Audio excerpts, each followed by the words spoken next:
संजय जी, सुना आपने? और कोई रास्ता नहीं था असल में, जिसको आप नैतिकता कह रहे हैं, वो अब कोई रास्ता बचा नहीं था, क्योंकि सीबीआई बतौर गृह मंत्री अगर उनको पूछताछ के लिए बुलाती तो पूरी सरकार की बेइज्जती होती। नहीं, रास्ता और कोई नहीं बचा था। ऐसी तो किस तरह की कोई बात हो सकती है? अदालत ने कोई ये थोड़ी कहा कि वो अपना इस्तीफा दे, लेकिन ठीक है, अपने विवेक के आधार पर उन्हें ऐसा लगा और ऐसा करना चाहिए तो उन्होंने किया। क्योंकि आपकी बात ये भी सही है कि एक गृह मंत्री के तौर पर पूछताछ के लिए बुलाती तो सही नहीं लगता, तो इसीलिए ये एक मापदंड और निष्कर्ष भी हो सकता है कि गृह मंत्री रहते हुए इस तरह की जांच में जाते तो थोड़ा अच्छा नहीं लगता, तो इसीलिए उन्होंने अपना इस्तीफा दिया है कि ताकि इस तरह की स्थिति ना आए। तो अदालत ने थोड़ी ना आदेश दिया कि अदालत के वो अपने मुख्य पद से इस्तीफा दें, तो ये उनका मन है, विवेक है, मन के ऊपर है, विवेक के ऊपर है। आपको नहीं लगता कि आपकी सरकार में बड़ी सारी दिक्कतें इसीलिए हैं कि कुछ लोग बड़े मन से ही चले जा रहे हैं? अपने मन से कैसे चले जा रहे हैं? मतलब मन से जाने का तो ताल्लुक मन, अब इस तरह की परिस्थितियां अगर होंगी और ऐसा लगेगा सरकार को या मिनिस्टर साहब को लगता है कि इस तरह वो करना चाहिए, इस्तीफा देना चाहिए, तो इस तरह के तो चीजें चलती रहती है सरकार के अंदर। अब इस चीज को समझना चाहिए, किसी भी सरकार के अंदर अगर कहीं हो तो इस चीज को बीजेपी को भी समझना चाहिए। इनके ऊपर ना जाने कितने आरोप प्रत्यारोप लगे हैं, कहाँ नहीं लगे, इन्होंने कब नैतिकता के आधार पर कोई इस्तीफा दिया? 2 इस्तीफे गिनवाए हैं कि नैतिकता के आधार पर इन्होंने इस्तीफे दिए हो, जब बहुत ज्यादा दबाव पड़ा हो तब इन्होंने इस्तीफे दिए। बेंगलुरु के अंदर सेक्स स्कैंडल कांड के अंदर किसने इस्तीफा दिया? किस मंत्री ने जब बहुत ज्यादा दबाव पड़ा उसके बाद इस्तीफा दिया? लाल किले के ऊपर खालिस्तानी को झंडा फहर गया, किसने इस्तीफा दिया? चूक नहीं थी क्या वो सरकार की? कितनी बड़ी चूक थी? पुलवामा के बाद किसने इस्तीफा दिया? किसी ने भी इस्तीफा नहीं दिया। ऐसे बहुत से उदाहरण गिनवा सकता हूँ मैं, लेकिन ठीक है, अनिल देशमुख जी ने इस्तीफा दिया तो उनका मन है, विवेक है।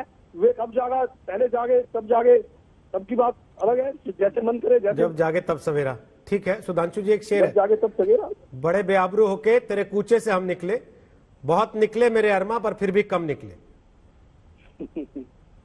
मैं भूल जाऊं तुम्हें अब यही मुनासिब है। यहाँ तो मुझे लगता है रोहित जी, क्योंकि आपके आरोप प्रत्यारोप खत्म नहीं होंगे। उन्होंने एक बड़ी बात कह दी है सुधांशु जी, रॉ में बैठे, वो कह रहे हैं मैं भूल जाऊं तुम्हें अब यही मुनासिब है। देखिए, यानी कि देशमुख जी को नमस्ते है। अब बोलिए सुधांशु जी अपनी बात। नहीं, मैं सुधांशु जी की बात करो, पुराने संगठन के साथी की बात। अच्छा ठीक है सुधांशु जी बोलिए। जिस पार्टी ने 25 साल इनका साथ आप ही के आरोपों में जवाब दे रहे हैं। देखिए, इनके 25 साल इनका साथ दिया, इनका पीएम बनवाया। हाँ, मैं बिल्कुल जवाब दे रहा हूँ साहब, ऐसा है। फिर कहते हैं कि मुख्यमंत्री साहब बोलते क्यों नहीं? 32 साल छोड़िए, अभी Bombay municipal corporation, Brihan Mumbai municipal corporation में 3 साल पहले हुए चुनाव में आपके सिर्फ ये 2 लोग ज्यादा थे, हमने आपका मेयर बनाया। कभी हमने नहीं कहा कि बराबर होना चाहिए। खैर, वो तो स्वर्गीय बाला साहब ठाकरे जी के जमाने का एग्रीमेंट था कि जिसकी सीटें ज्यादा होंगी उसका सीएम होगा। वो विषय तो कहानी अब पुरानी हो गई, हम आज के विषय के ऊपर आते हैं। देखिए, अभी आप रोहित जी ने आपने एक बड़ा बढ़िया बात सुनाया कि बड़े बेआबरू होकर तेरे कूचे से हम निकले। यहां तो उल्टा है, बड़े बेआबरू होकर तेरे दर पे हैं हम बैठे।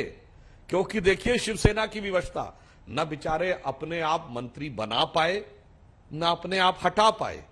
तो ये तो एकदम निष्प्रह भाव से काम कर रहे हैं। न मैंने किसी को बनाया था, न मैंने किसी को हटाया था, जो होना था वो हो गया, मैं तो दृष्टा भाव से सरकार चला रहा हूं।